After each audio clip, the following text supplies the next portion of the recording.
Ce qui s'oublie et ce qui reste est une exposition inscrite dans la saison Africa 2020 dont le commissariat général a été confié à Ngo Fall. Regarder et comprendre le monde d'un point de vue africain, tel est le défi qu'a lancé Ngo Fall et dans lequel nous allons tenter de nous inscrire avec cette exposition.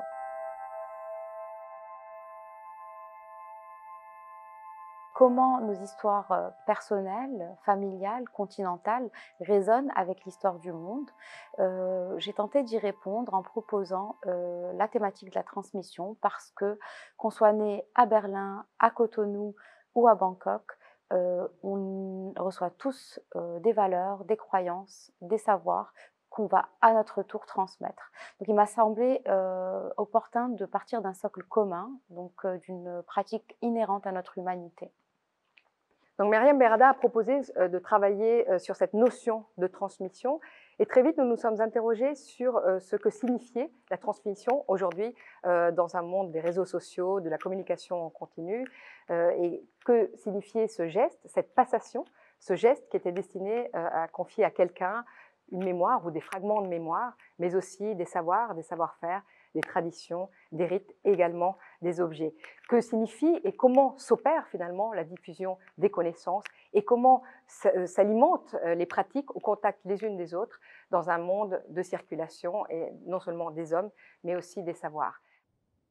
Le projet d'exposition repose également sur le dialogue de deux collections. Donc d'une part, un jeune musée dédié à la création contemporaine africaine et sa diversité, donc basé à Marrakech, le MACAL, et d'autre part, le Musée national d'histoire d'immigration, qui est abrité par le Palais de la Porte Dorée et qui en soi un objet d'étude intéressant en termes de représentation coloniale.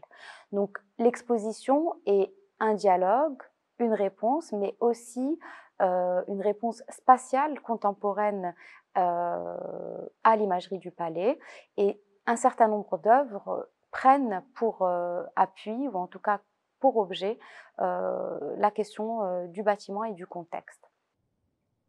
Alors ici, dans cette exposition, vous ne verrez pas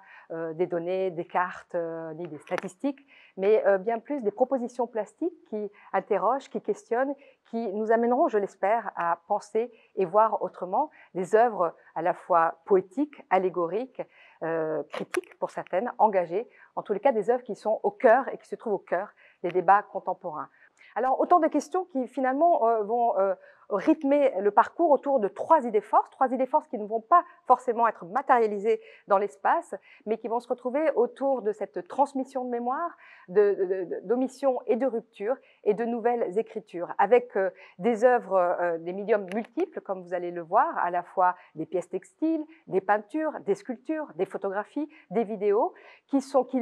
vont se déployer dans leur polysémie, dans leur pluralité, dans leurs différentes facettes, dans leur diversité, des œuvres en tous les cas qui vont à la fois s'attacher aux échanges mais qu'aux fêlures, à la fois